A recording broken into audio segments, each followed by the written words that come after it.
La ciudad de las artes y de las ciencias es el símbolo de la Valencia contemporánea. El blanco sobre el azul. La ciudad de las artes y las ciencias. A continuación, en 10 cosas que ver y hacer en Valencia.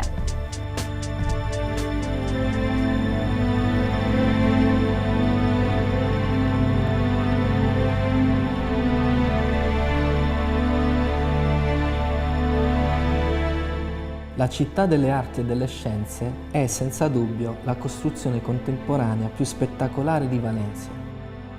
Sotto l'impulso dell'attuale sindaco Rita Barberà in collaborazione con il rinomato architetto valenziano Santiago Calatrava.